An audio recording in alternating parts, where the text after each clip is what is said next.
Notre frère Philippe Saint-Amand et Jennifer, donc Philippe qui a fréquenté longtemps ici, qui sont maintenant au Lac-Saint-Jean, c'est ça, Philippe? Dans ce coin-là. Alors, bienvenue, on est heureux et vous prendrez le temps. J'ai pas compris? Au Saguenay. Alors,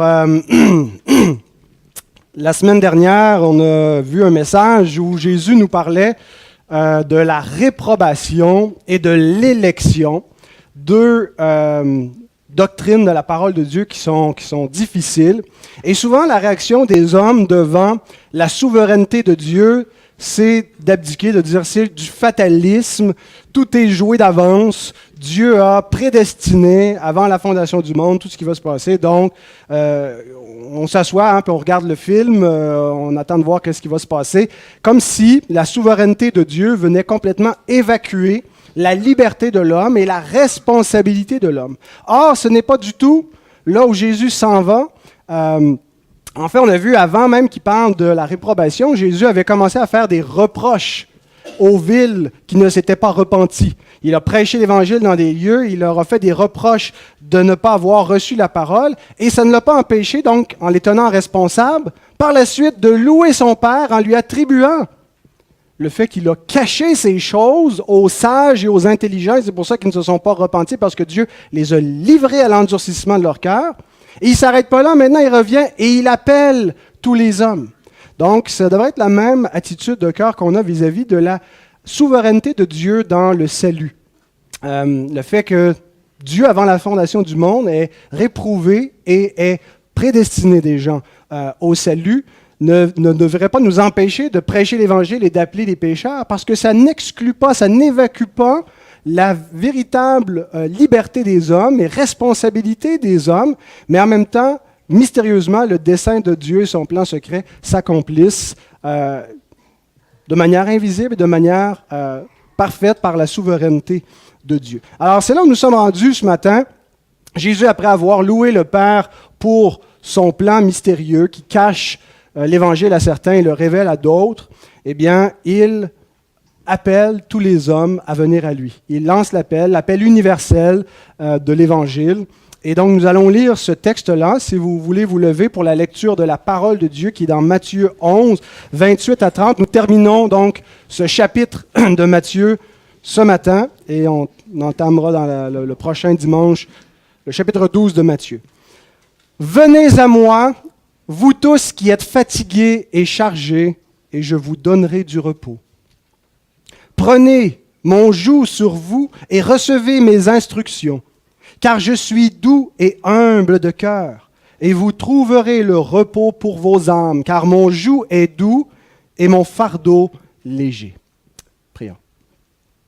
Notre Père, nous sommes debout devant ton trône de grâce, avec reconnaissance, gratitude, et nous voulons répondre à cet appel de ta parole qui nous dit « Venez à moi, vous tous qui êtes fatigués et chargés. » Donne-nous ce matin de nous reconnaître dans ceux qui sont appelés et d'entendre la voix du bon berger qui nous appelle. Ouvre nos oreilles pour que nous ne soyons pas des auditeurs sourds, mais des auditeurs qui ont des oreilles pour entendre, des cœurs pour croire et pour recevoir ta parole. Que ton nom soit béni, Seigneur. Au nom de Christ, nous te prions. Amen. Puis reprendre vos places.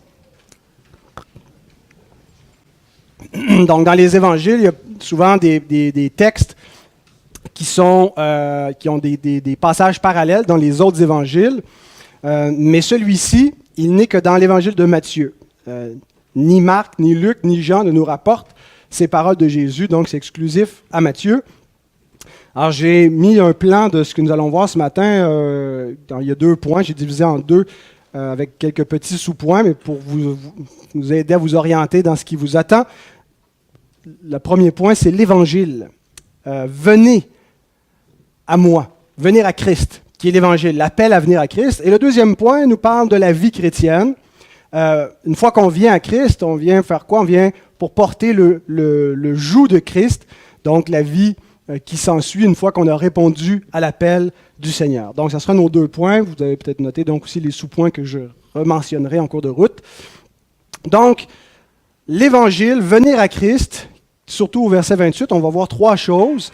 L'appel, l'identité de ceux qui sont appelés et la promesse qui qui est offerte aux appelés. Jésus les appelle et qu'est-ce qu'il leur offre? Pourquoi devrions-nous venir à lui? Donc, commençons par l'appel. L'Évangile est à l'indicatif. Ce n'est pas d'abord un impératif, l'Évangile. L'Évangile ne nous dit pas de faire quelque chose, mais nous déclare quelque chose que Dieu a accompli. L'Évangile, ce n'est pas nous qui nous convertissons, c'est Dieu qui est venu dans le monde, dans la personne du Fils, Dieu le Fils qui s'est fait homme, le Christ, et qui est venu accomplir notre salut par sa vie parfaite et par sa mort expiatoire. L'apôtre Paul dit « Je vous rappelle l'Évangile qui vous a été prêché et par lequel vous êtes sauvés si vous le gardez tel qu'il a été enseigné. » Et qu'est-ce qu'il nous dit concernant cet Évangile? C'est que Christ est mort pour nos péchés, qu'il a été enseveli et qu'il est ressuscité. Donc l'Évangile, ce n'est pas quelque chose qu'on fait. Ce n'est pas un impératif, c'est un indicatif, ça nous indique, ça nous déclare qu'est-ce que Dieu a fait. Il est venu sauver l'homme en Jésus-Christ, par Jésus-Christ. Mais cet évangile vient avec un impératif. L'évangile de Dieu vient avec un appel. Et donc l'impératif, nous l'avons, « Venez à moi, vous tous qui êtes fatigués et chargés ». Donc, cet indicatif que Dieu a envoyé un sauveur, qui a sauvé des âmes, vient avec un message. Il faut répondre à cet évangile-là, et c'est là donc l'appel de l'évangile. Question, faut-il changer de vie pour venir à Christ? On me l'a posé cette semaine. C'est une question piège. Parce que si on dit, non, on n'a pas besoin de changer de vie, ben on peut dire, restez exactement comme vous êtes, changez jamais votre vie, puis Jésus vous garde tel que vous êtes. Et ça mène vers une sorte d'antinomie, c'est-à-dire qu'on vient à Christ, mais on ne se convertit pas. Il n'y a rien qui change, alors que l'Évangile nous dit souvent « repentez-vous, changez de voie ». Mais en même temps, si on dit oui, il faut d'abord changer pour venir à Christ, ben, il faut faire quelque chose, il faut se préparer, il faut se sauver soi-même avant d'être sauvé par Jésus. Mais en réalité, venir à Christ, on change de direction.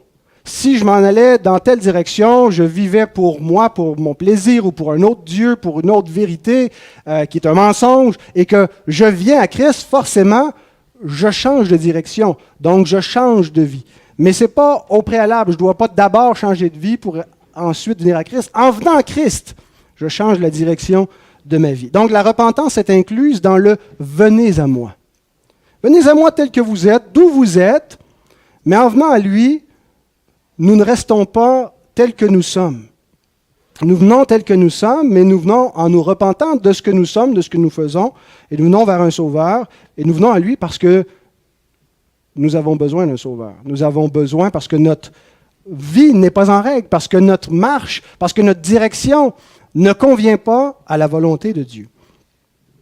Alors, comment vient-on à Christ? Qu'est-ce que ça veut dire? Il est où, Christ? Alors, si ce texte doit s'appliquer à nous, qui vivons aujourd'hui près de 21 siècles après que le Christ soit venu, que nous entendons cet appel, comment est-ce qu'on y répond?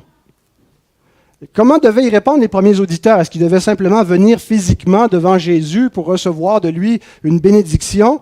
Où est-il, Jésus, pour que nous allions à lui?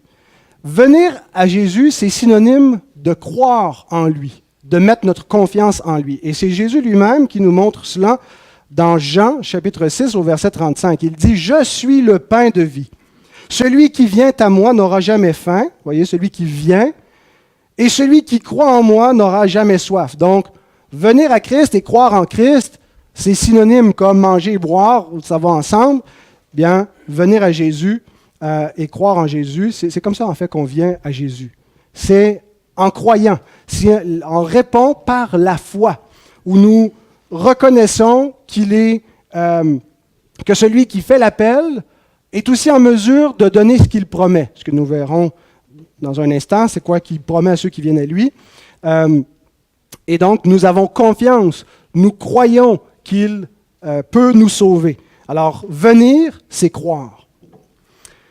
Certains considèrent que Jésus est effectivement un sauveur, une des voies qui peut apporter le repos. Il ne conviendra peut-être pas à tout le monde, il y en a d'autres qui vont trouver une autre voie, leur voie, mais Jésus peut très bien faire partie des voies qui sont offertes dans ce monde pour trouver la paix, pour trouver le repos de l'âme, pour trouver un salut. Bien, j'aimerais insister, avant d'aller plus loin, que c'est absolument pas le message biblique. Jésus n'est pas présenté comme un chemin, mais comme le chemin. Et c'est une des affirmations les plus choquantes, en particulier dans le contexte dans lequel nous vivons, qui est un contexte de pluralisme, un contexte où on n'a pas le droit d'affirmer l'exclusivité de notre point de vue au détriment des autres points de vue, à l'exclusion des autres points de vue. Chacun a sa vérité aujourd'hui. Et c'est un manque de respect, c'est un outrage de dire que ce que quelqu'un croit est faux parce que la vérité que nous avons est exclusive. Puis par définition, la vérité doit être exclusive. Si Jésus est le chemin, il n'y en a pas d'autre. Et John Gresham Machen, qui était le fondateur de la faculté Westminster à Philadelphie, écrit ceci. J'ai trouvé intéressant ces propos que j'ai envie de vous les citer. Il dit « La religion chrétienne est intolérante jusqu'au cœur. » Elle n'est pas intolérante dans le sens qu'elle exclut les pécheurs. Intolérante dans le sens qu'elle est exclusive. Elle exclut les autres voies qui prétendent mener à Dieu. Ici se trouve toute l'offense de la croix, ainsi que toute sa puissance. L'Évangile aurait toujours été accueilli avec faveur par le monde s'il avait été présenté simplement comme une voie de salut. Il y eut offense parce qu'il fut présenté comme la seule voie et parce qu'il fit une guerre implacable à toutes les autres voies. En effet, c'est ce que nous voyons dans le Nouveau Testament et dans le contexte du premier siècle. L'exclusivité de l'Évangile et du message chrétien a réellement attiré les foudres des adversaires de la foi et de l'Empire romain, qui le voyaient comme un défi, une défiance à l'autorité même de l'Empire, en disant non, il y a un autre empereur qui est le seul Seigneur, le seul véritable empereur, qui n'est pas César, mais qui est Christ. Et c'est seulement par lui qu'on a accès à Dieu, non pas par tous les temples d'idoles qui existent. Et donc, si le christianisme est inscrit simplement dans le reste du pluralisme, il avait eu son propre temple au sein du Panthéon, bien peut-être que le monde lui aurait fait une place. Mais parce qu'il clame être la seule voie de salut. Et donc, il ne faut pas interpréter les paroles de Jésus, venez à moi, mais vous pourriez aussi venir à un autre. Venez à moi si ça fait votre affaire. Tous les hommes ont besoin de venir à lui. Il est la voie de salut que les hommes ont désespérément besoin et la seule voie. Maintenant, les appelés. Qui appelle-t-il? Vous tous qui êtes fatigués et chargés. Bien sûr, Jésus ne parle pas d'une fatigue physique, premièrement. Il parle de la condition spirituelle des hommes. On a vu au chapitre 9, verset 36, « Voyant la foule, il fut ému de compassion pour elle parce qu'elle était languissante et abattue, comme des brebis qui n'ont point de berger. » Donc, c'est leur état spirituel. C'est leur état de misère spirituelle, comme des brebis qui n'ont pas de pasteur, qui n'ont pas personne pour nourrir leur âme. Et Jésus a compassion d'elle, et donc il y a un parallèle ici avec ce verset-là. Et ceux qui sont fatigués et chargés, c'est la foule languissante. Maintenant, ça peut s'appliquer à différentes catégories de personnes. Il y a différentes façons dans cette vie, dans cette existence, où nous passons par cet état de fatigue, en étant chargés, en étant lassés, et où nous connaissons et nous goûtons de cette misère spirituelle.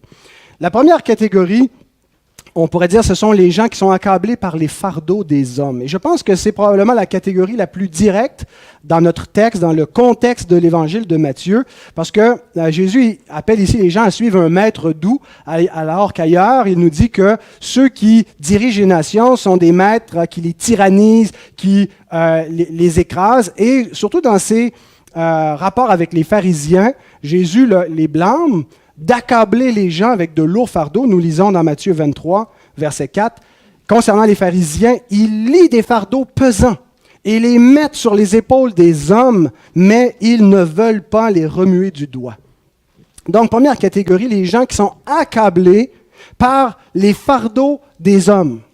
Et dans le contexte de Jésus, c'était les docteurs de la loi, les pharisiens, qui mettaient des fardeaux pesants sur les brebis d'Israël, sur le peuple qui attendait le Messie. Et on leur disait des choses, même quand on voit dans le livre des Actes, quand les païens se convertissent, certains leur ont dit, si vous ne vous faites pas circoncire selon la loi de Moïse, vous ne pouvez pas être sauvés. Et on leur mettait le joug de la loi, le joug pesant, vous devez observer les moindres iotans dans la loi et payer la dîme de la menthe et du cumin si vous voulez entrer au ciel, parce que si vous ne faites pas tout cela, vous n'aurez point la vie éternelle.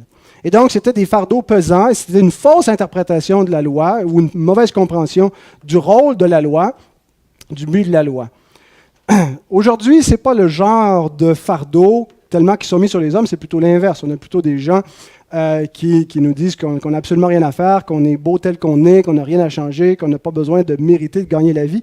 Mais en même temps, en réfléchissant, j'essaie de trouver un équivalent des pharisiens modernes, qui peuvent nous accabler parfois dans leur discours par les fardeaux pesants qu'ils lient sur les hommes, qui nous disent quoi manger pour être une bonne personne. Si vous commencez à surfer sur le net de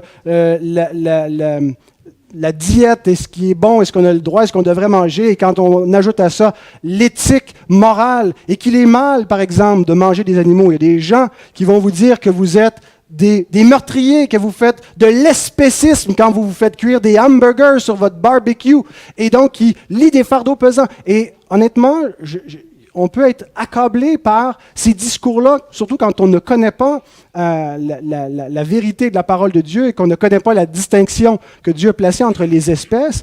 Et on est lié par des doctrines, des fausses doctrines. Et des gens, donc, se rendent malades dans leur conscience, se rendent misérables. Ceux qui vouent le culte de l'écologisme, on est absolument en faveur de la création et de l'écologie. On en est des ardents défenseurs parce que nous croyons que ce monde a été créé par Dieu et que l'homme en est placé comme un gérant. Mais certains nous font sentir coupables d'exister. Le fait d'exister, ça pollue. Mais pour certains, donc, la terre devient Dieu. Puis c'est Gaïa, il faut se prosterner devant. Et puis, ils nous accablent dans des discours où on se sent coupable simplement d'exister, de vivre, de consommer. Les prophètes de la nouvelle moralité qui tournent tout en victimisation et on se sent coupable de causer des victimes à gauche et à droite, coupable d'être un homme blanc, dans mon cas, coupable donc de ne pas adhérer à l'ensemble des théories qui existent et pour lesquelles il y a toutes sortes de policiers, de prophètes de la pensée, des policiers de la pensée qui nous tyrannisent en nous disant que si nous n'acceptons pas telle idéologie et si nous refusons, et on se présente ça comme étant la beauté de la diversité, alors que c'est l'uniformité de la pensée. Vous n'avez pas le droit de sortir du rang et de penser autrement que ce qui nous est dicté de penser par les bien-pensants. Et on prétend que c'est la tolérance, il faut tout accepter, mais c'est archi-intolérant. Si on ne pense pas comme ils pensent, ils nous persécutent, ils font des procès, on fait perdre des postes d'enseignement à des professeurs dans les universités parce qu'ils contestent certaines idéologies. C'est pas la tolérance, c'est l'intolérance à outrance. Et il y a des étudiants qui sont formés là et qui sont forcés par la pression sociale de se conformer à la mentalité du siècle présent. La tyrannie des réseaux sociaux. Je sais qu'il y en a pas beaucoup là, dans notre Église qui ont cédé à Facebook. Là. Il y a à peu près juste votre pasteur puis 3-4 membres de l'Église qui sont sur Facebook. Mais la tyrannie des réseaux sociaux où on est constamment en train de regarder la vie des autres et ce que tout le monde met dans la vitrine et de sentir que notre vie n'est pas à la hauteur, de ce qu'on n'a pas des activités assez intéressantes et une vie de famille aussi excitante que ce que les autres ont. Et il y a des gens qui se rendent malheureux, c'est pénible pour eux, ils regardent les autres, ils passent leur temps à regarder la vie des autres, ils convoitent, ils envient, ils méprisent ce qu'ils ont. Le piège, toutes sortes de pièges d'hommes, des hommes qui exercent un contrôle sur nous, les mensonges qui se profilent dans la société de toutes sortes de façons, dans le discours que nous envoient les téléromans, les films. Il est écrit ceci dans Colossiens 2, verset 8. « Prenez garde que personne ne fasse de vous sa proie par la philosophie et par une vaine tromperie, s'appuyant sur la tradition des hommes, sur les rudiments du monde et non sur Christ. » Êtes-vous fatigué par ces fardeaux d'hommes Dans la société où on ne sait plus quoi penser, à quel sein se vouer, on ne sait plus qu'est-ce qui est vrai. Une génération nous dit, vous ne devez pas faire ceci parce que c'est mauvais pour vous. Vous ne devez plus allaiter les bébés parce que le lait synthétique est meilleur. Non, finalement, il faut allaiter les bébés. On ne sait plus, on en parlait Caroline et moi ce matin, quand on discute de qu'est-ce qui cause tel problème de santé, pourquoi est-ce qu'on devrait manger de telle et telle chose. Et à un moment donné, on est bombardé d'informations, on est bombardé de messages et on est comme fatigué sur ce fardeau des hommes.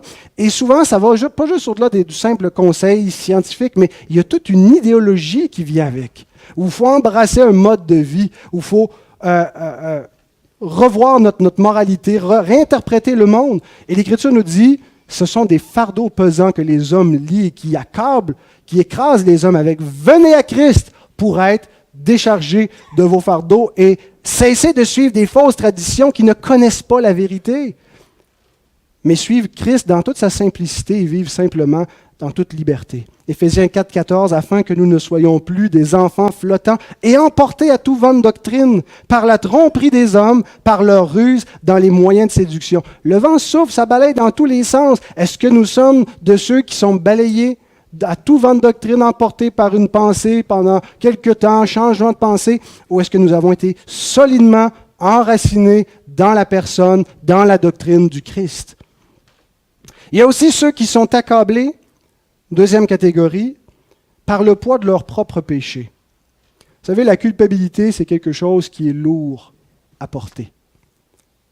La vraie culpabilité. Je ne parle pas du faux sentiment de culpabilité qu'on a pour des choses qui sont fausses et qu'on s'est fait à croire ou qu'on nous a fait à croire.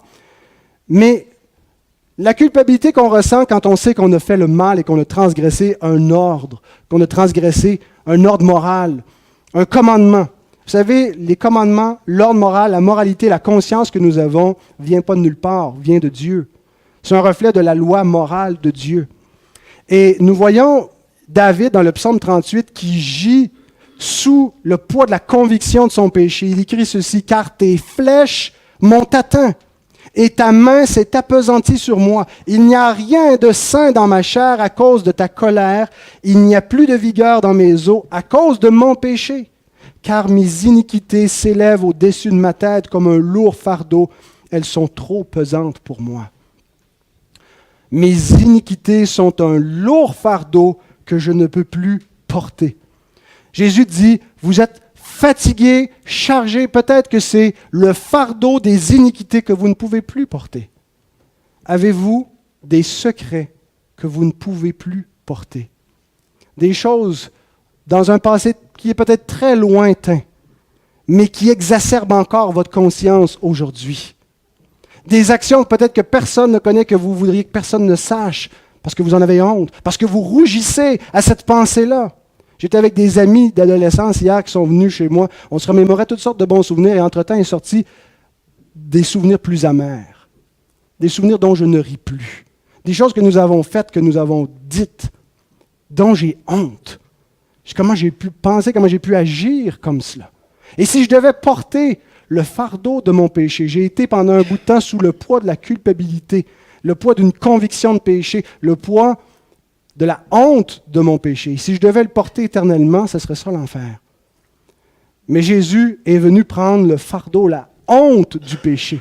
Il est mort dans une mort honteuse, justement, parce qu'il est mort à cause du péché. Notre péché a été maudit pour nous, pour qu'on n'ait pas à porter le fardeau de notre péché. Alors l'idée, ce n'est pas juste de s'en débarrasser comme si rien n'était. Nous savons que ce n'est pas rien, nos fautes, les choses qu'on pense, qu'on dit, qu'on fait en secret. L'idée, c'est de trouver quelqu'un qui peut les expier. Quelqu'un qui peut le porter à notre place et subir le poids de mon péché. Parce que sinon, je vais devoir le porter éternellement. Peut-être, ce n'est pas juste des fautes passées dont on a honte, peut-être c'est une emprise présente. Parce que Jésus déclare ceci dans Jean 8, 34. « En vérité, je vous le dis, leur répliqua Jésus, quiconque se livre au péché est esclave du péché. » C'est des paroles extrêmement fortes. Et on n'a qu'à regarder la réalité de notre monde, la réalité de notre vie, pour en constater la véracité. Les dépendances dont les hommes sont esclaves, les dépendances envers la sexualité illicite, Pourquoi est-ce que le commerce pornographique est si lucratif? Parce que les hommes sont esclaves de leur pulsion. La dépendance à la boisson. Il y a des gens qui, même s'ils fonctionnent bien, même s'ils ne sont pas dans la rue, même s'ils ont un bon travail, sont dépendants de s'évader dans l'ivresse pour fonctionner. Ou la drogue, ou s'évader dans le travail, la dépendance à l'acharnement du travail. On appelle ça des workaholics, hein? Des gens qui ne peuvent pas arrêter, qui cherchent une gratification continuelle dans ce qu'ils vont faire, mais ne trouvent jamais le repos. Mieux vaut une main pleine avec le repos que les deux mains pleines avec poursuite du vent. La dépendance au divertissement, à l'oisiveté, aux jeux vidéo. Des fois, on est esclave d'un mode de vie, esclave de nos convoitises, de l'argent, de notre portefeuille, des choses qu'on désire, qu'on ne possède pas, qu'on veut posséder. Esclave de courir sans cesse. Les convoitises inassouvissables qui font la guerre à notre âme. On court sans arrêt. On court pourquoi? On cherche un repos qu'on n'obtient jamais. Parce qu'on le cherche en servant des faux dieux. Parce qu'il nous a été promis par le Dieu de l'argent, par le Dieu de la consommation, le Dieu du matériel, le Dieu de la plus grosse maison, de la plus grosse voiture, des plus longues vacances. Et ça ne rassasie jamais. Jésus ajoute, dans le même passage, deux versets plus loin, il dit « Si donc le Fils vous affranchit, vous serez réellement libre. » Il n'est pas question d'atteindre un équilibre simplement d'une bonne vie saine, mais de venir au Fils. C'est un problème théologique. C'est un problème qu'on ne sert pas le bon Dieu. On sert un faux Dieu, on sert une idole. Et on a besoin d'être affranchi parce qu'on n'est même pas capable de s'en délivrer soi-même. On n'est pas capable de se délivrer de nos convoitises. On n'est pas capable de se délivrer de l'esclavage de notre péché. On a besoin que celui qui n'est pas asservi au péché, celui qui n'est pas un descendant de la race déchue, qui n'est pas un fils d'Adam, mais qui est le Fils de Dieu envoyé du ciel par une vierge, directement incarné, qui n'a pas reçu cette nature corrompue, on a besoin que lui nous affranchisse, parce que lui est libre. Et lui seul peut nous rendre libres. Il y a ceux aussi qui sont accablés par le simple fardeau de la vie. Vous savez, ce n'est pas si le fun que ça, vivre. En tout cas, pas tout le temps. Il y a des fois où on dit la vie est belle, mais la vie n'est pas tout le temps belle. La vie est parfois extrêmement pénible. Elle vient avec un lot de souffrance, de déception, de frustration, d'attentes qui finissent par des revers déçus. Et on finit par se dire, à quoi bon? Pourquoi je vis? Qu'est-ce que je fais ici, moi? Qu'est-ce que je poursuis? Où ça mène tout ça? Est-ce que le but de la vie, c'est juste de notre misérable existence sous le soleil, de rassasier notre appétit? Dans quel but? Que ça finisse, ça va être mieux, j'aurais été mieux de jamais exister tant que ça. Les besoins que j'ai me font une misère, m'obligent à vivre. Avez-vous le mal de vivre, l'anxiété existentielle, l'anxiété d'être pris dans cette roue sans fin, la roue des obligations, puis on ne sait pas où ça mène? Venez à Christ. Venez à moi, vous tous qui êtes fatigués, chargés, accablés par les fardeaux des hommes, accablés par le poids de votre péché, accablés par le simple fardeau de la vie. Et la promesse, je vous donnerai du repos. Il la répète au verset 29, vous trouverez le repos pour vos âmes. Et le mot âme peut être traduit par vie. Vous trouverez du repos pour votre vie, pour votre âme, pour votre être entier. Alors, je ne sais pas si tout le monde ici est un croyant. Peut-être certains d'entre vous trouvez que ce sont des bondieuseries, des balivernes qui ne veulent pas dire grand-chose. Qu'est-ce qu'un homme mort depuis 2000 ans peut faire pour moi? Pourquoi venir à lui? Ça va donner le repos de mon âme. Cher ami, ignorez-vous que cet homme dont on parle, dont on lit les paroles, est vivant? Ignorez-vous ce que l'Écriture nous dit concernant celui-ci qui est ressuscité des morts, qui est monté à la droite de Dieu, comme un homme, pas comme un fantôme, comme un esprit, comme un homme en chair et en os. Hébreux 7, 25 nous dit, c'est aussi pour cela qu'il peut sauver parfaitement ceux qui s'approchent de Dieu par lui. C'est lui le médiateur, c'est lui le souverain sacrificateur, le prêtre qui officie entre Dieu et nous. Et si nous voulons véritablement aller à Dieu, aller au Père pour trouver la paix, c'est par lui que ça passe. Et lui, il demeure vivant pour intercéder, étant toujours vivant pour intercéder en leur faveur. Nous ne parlons pas d'un mort, nous parlons d'un vivant devant lequel nous sommes en ce moment même. L'Écriture nous dit que lorsque nous sommes réunis en son nom, nous venons devant le trône de grâce et c'est par l'intercession du Christ exalté, le Christ glorieux dans la gloire, où il y a une véritable connexion qui se fait entre la terre et le ciel en ce moment. On a beau être assis ici, à Saint-Jérôme, sur ses chaises, au 38A Labelle, nous sommes dans les cieux par la médiation du Christ. Et il peut sauver. Il va sauver parfaitement. Il a la puissance de sauver quiconque s'approche de Dieu par lui parce qu'il est vivant. Ce qu'il nous promet, c'est le repos. Je vous donnerai du repos. C'est lui qui va nous le donner. Je vous donnerai du repos. Et le mot, le verbe qui est employé pour donner du repos, c'est un seul verbe dans le texte grec qui veut dire causer du soulagement ou rafraîchir, restaurer. Mais il y a aussi le sens de mettre fin à quelque chose qui empêche le repos. Les éléments qu'on a énumérés, les fardeaux des hommes, notre péché, le cycle de la vie, tout ce qui fait qu'on est chargé, fatigué, tout ce qui fait que notre âme n'a pas trouvé Dieu, n'a pas trouvé le repos, il y met fin pour rafraîchir notre âme. Le verbe veut aussi dire s'appuyer sur un objet, comme une maison, par exemple, qui repose sur une fondation. On est appelé à se reposer sur le rocher du salut, qui est le Christ. Jésus est le sabbat promis. On a toute la théologie du sabbat qui est très évidente dans l'Ancien Testament, qui commence à la création. Dieu crée le monde en 7 jours. Le 7e jour, il se repose. Et on a l'image ici que la création est invitée à entrer dans le repos de Dieu. Non pas juste un jour de congé, un jour de chômage, un jour d'arrêt. Le repos, c'est la consécration de la création de Dieu dans une communion éternelle avec Dieu, le repos éternel, la félicité.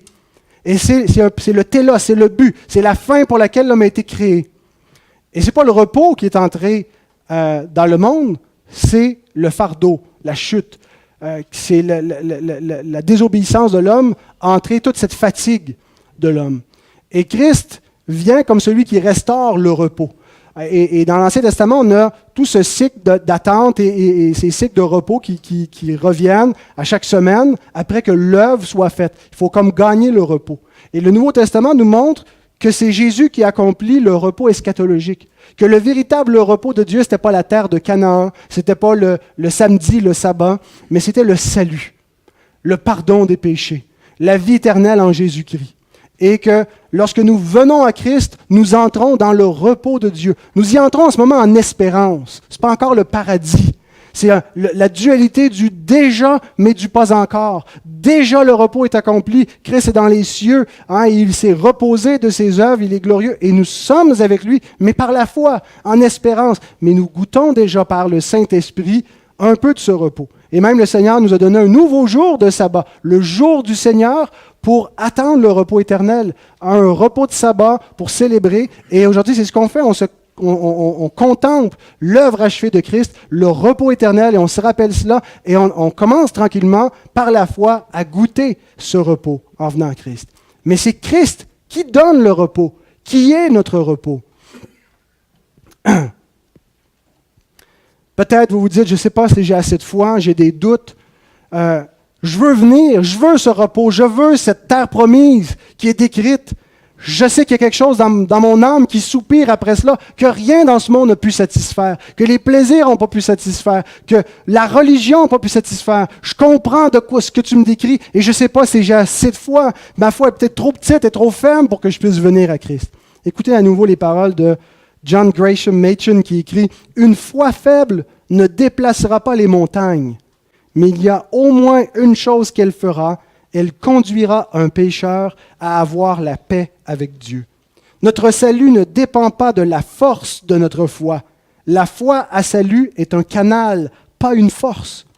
Si vous vous êtes véritablement donné à Christ, malgré vos doutes subséquents et vos craintes, vous êtes à lui pour toujours.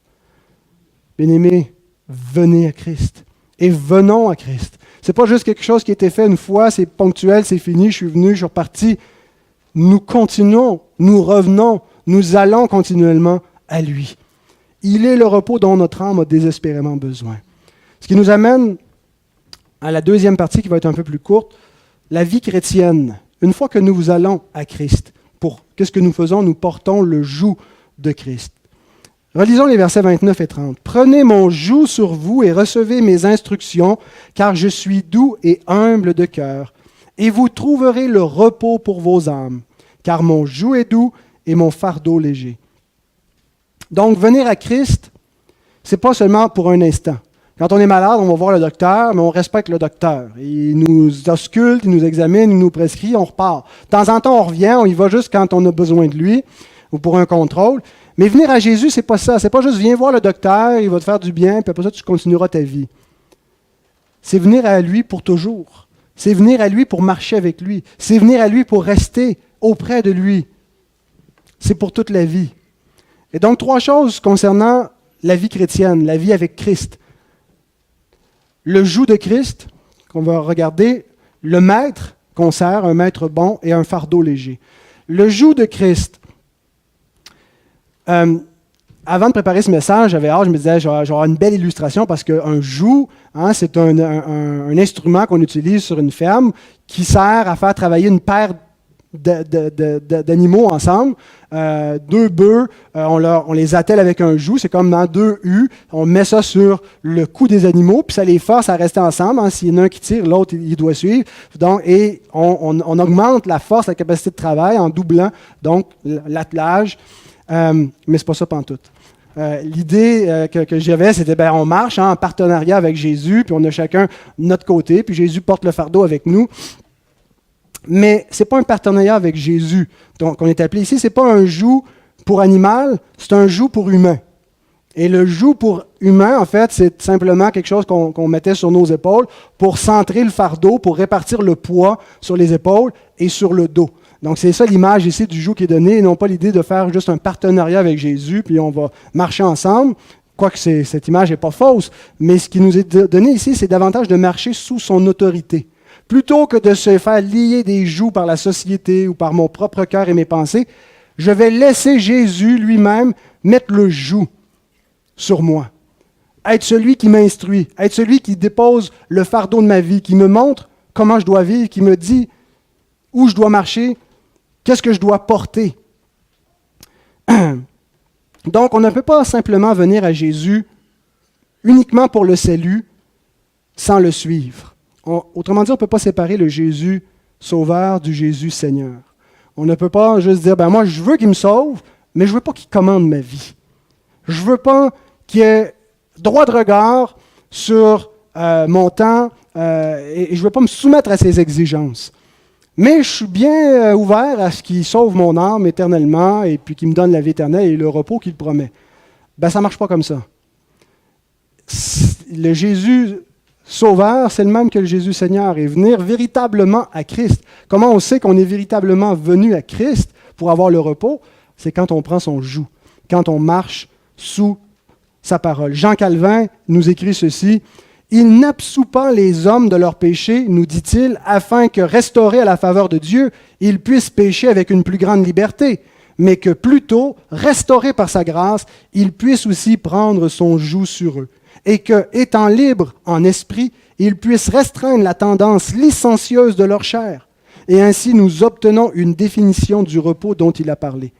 Il n'est pas du tout question d'exenter les disciples de Christ de la guerre contre la chair en les laissant vivre à leur aise, mais de les entraîner sous le fardeau du disciple en les gardant sous son joug. »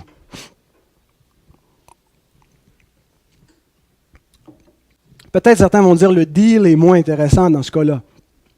C'est bien intéressant, un Jésus qui offre la vie éternelle gratuitement, qui offre le repos, mais si ça implique qu'il doit devenir mon Dieu, mon Seigneur, commander ma vie, je suis moins intéressé. La question qu'on doit se poser, c'est qui est Dieu dans ma vie? La nature de l'être humain est telle qu'il va servir un Dieu.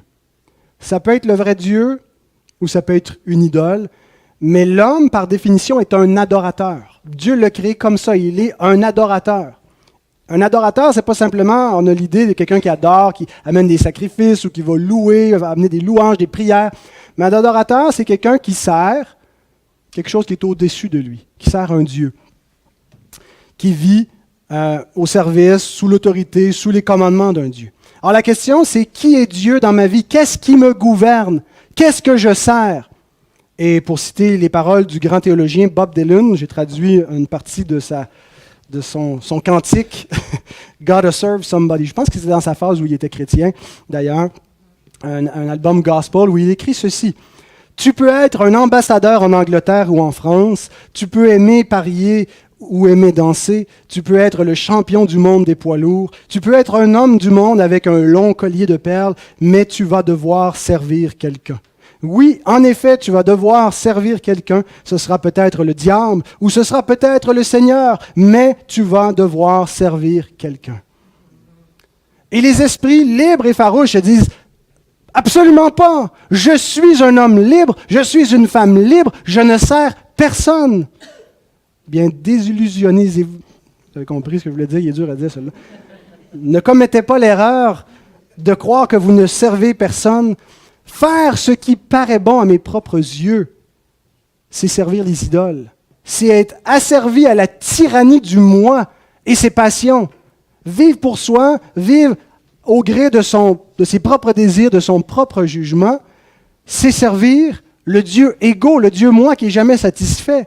Le Dieu qui en demande toujours plus, qui demande qu'on sacrifie toutes sortes de choses sur son autel, qui a sa propre liste de commandements. Et on peut penser qu'on a beaucoup plus de liberté en servant ce Dieu-là qu'en servant le Dieu de la Bible, mais détrompons-nous. G.K. Chesterton a écrit ceci, « Si les hommes refusent d'être gouvernés par les 10 commandements de Dieu, ils seront gouvernés par les 10 000 commandements des hommes. » On pense que l'homme, sa seule tendance, c'est d'enlever les commandements de Dieu, de supprimer des commandements. Nous oublions que la tendance de l'homme, c'est d'enlever, oui, les commandements de Dieu, mais d'ajouter les siens. Regardez les pharisiens, il n'y avait pas assez de commandements dans la loi de Dieu, ils en ajoutaient une foule par-dessus avec leur propre tradition.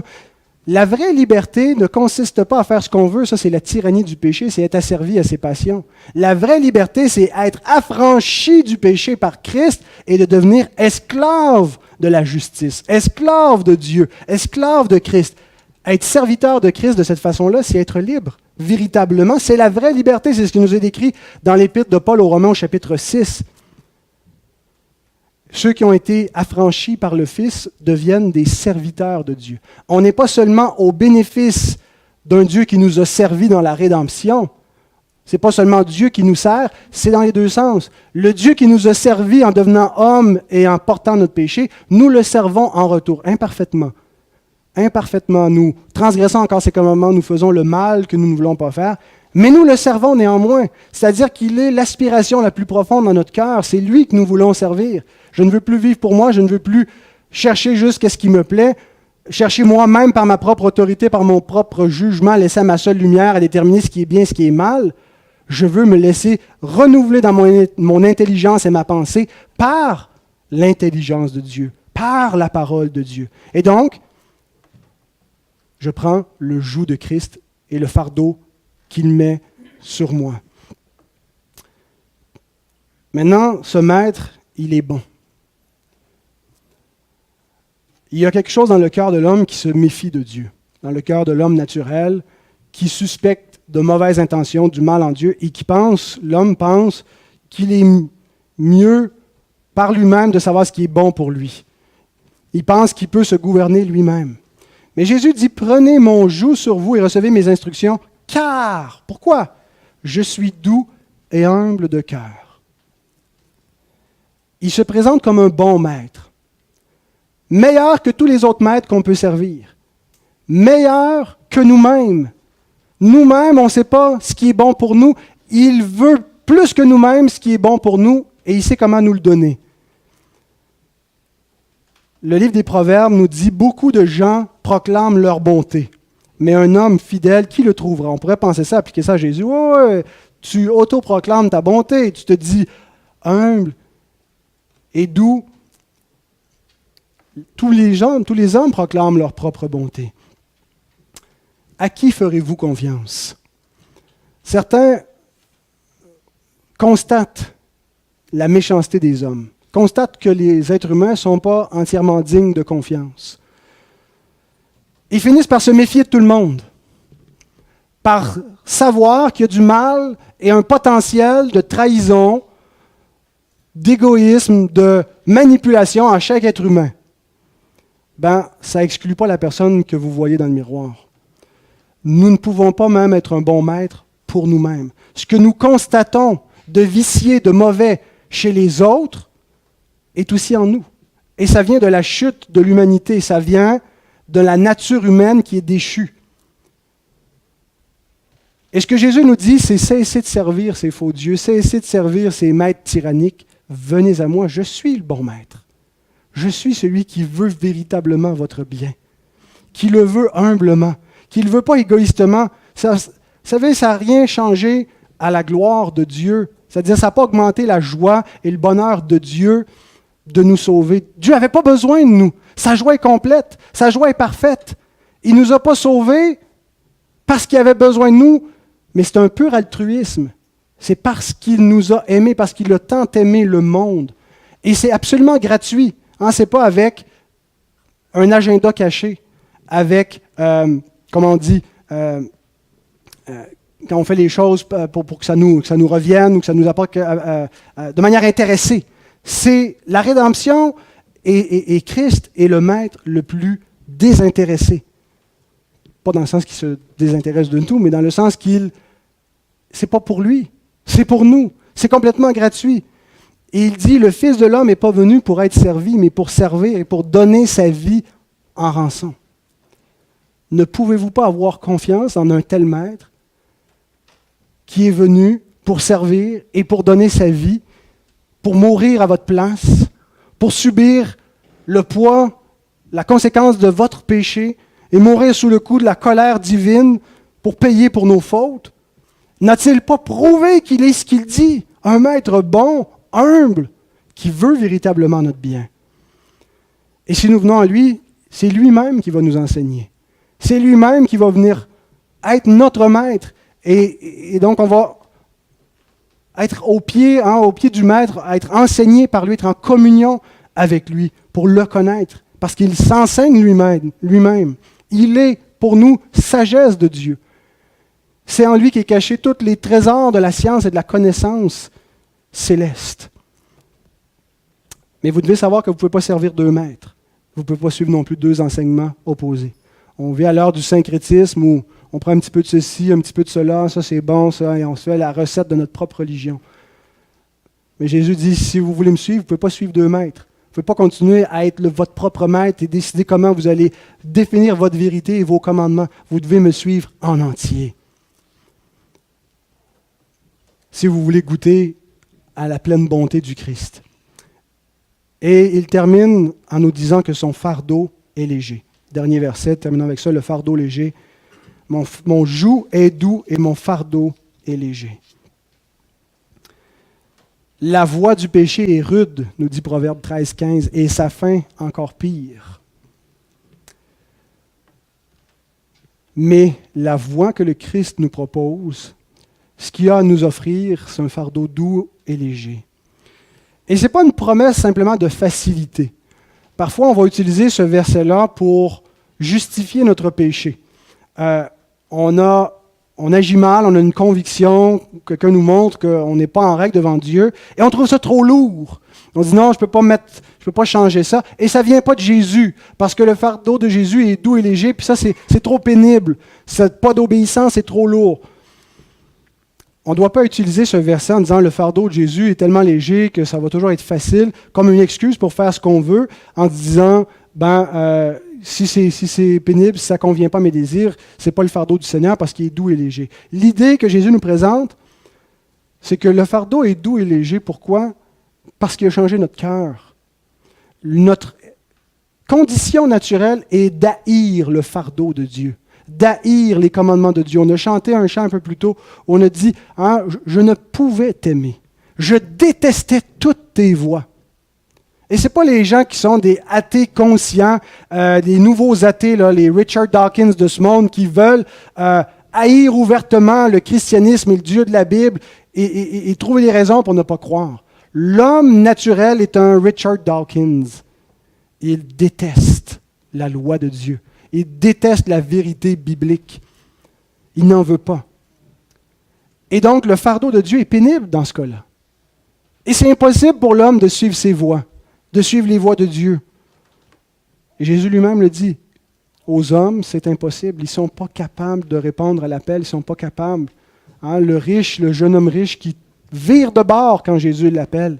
Et Jésus le regarde et il dit qu'il est difficile pour les riches d'entrer dans leur royaume. Pourquoi? Parce qu'ils aiment tellement leurs idoles, ils aiment tellement leur argent et ils ne veulent pas aimer Dieu en premier. Et ils ne peuvent pas.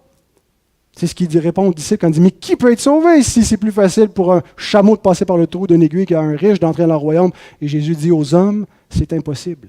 La condition naturelle de l'homme fait que c'est impossible d'aimer Dieu, impossible d'aimer la loi de Dieu, impossible de trouver le fardeau de Christ doux et léger, jusqu'à ce qu'il change notre cœur. 1 Jean 5, 3 à 4. « Car l'amour de Dieu consiste à garder ses commandements, et ses commandements ne sont pas pénibles, parce que tout ce qui est né de Dieu, je souligne ce verset, tout ce qui est né de Dieu, ceux qui ont vécu la nouvelle naissance, triomphe du monde, et la victoire qui triomphe du monde, c'est notre foi. Pourquoi est-ce que ces commandements ne sont-ils pas pénibles? Parce que nous sommes nés de Dieu. Alors, nous ne gardons pas la loi pour avoir la vie. Nous ne disons pas, je vais garder les commandements de Dieu, faire une bonne vie pour qu'à la fin, il me laisse entrer. Nous gardons les commandements parce que nous avons reçu la vie. Non pas en vue d'obtenir, mais l'ayant déjà reçu par grâce, notre cœur a été pardonné, a été transformé, et maintenant nous aimons la loi. Autrefois, nous la haïssions. Dernière citation d'un théologien, François Turretin, qui a été un des successeurs de Calvin à l'Institut de Genève, écrit ceci dans sa systématique. « Autrefois, la loi était un instrument de l'esprit de servitude afin d'abaisser et de briser l'homme. Mais après cela, après la conversion, elle devient l'instrument de l'esprit d'adoption pour la sanctification.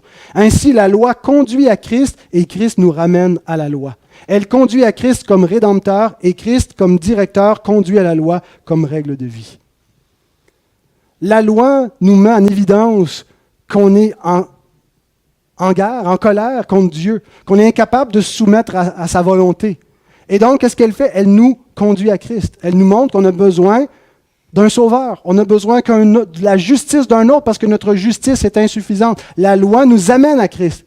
Et une fois qu'on est venu à Christ et qu'on a été pardonné et qu'il nous impute sa justice, Christ utilise la loi, nous ramène à la loi pour nous montrer « Voici comment Dieu veut que tu vives. » Et c'est un fardeau qui est doux et léger parce que tu as maintenant un cœur nouveau. La promesse de la nouvelle alliance, Dieu dit « Je pardonnerai leurs péchés et j'inscrirai mes lois dans leur cœur et leur esprit. » Là où était le siège de la corruption, des mauvais désirs, maintenant est inscrite la loi de Dieu.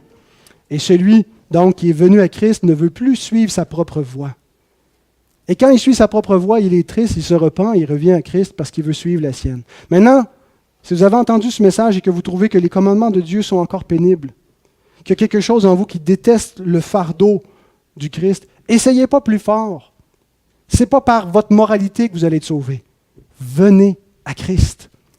Si vous êtes incapable de porter le fardeau du Christ, c'est une indication que votre cœur n'a pas été changé. Et la solution, c'est pas je vais essayer de le porter un peu plus fort, vous allez vous épuiser, vous allez vous écœurer. Vous avez besoin d'un sauveur. Vous avez besoin de venir à Christ pour être sauvé, pour que son fardeau devienne doux et léger, en vous donnant un cœur nouveau. Amen.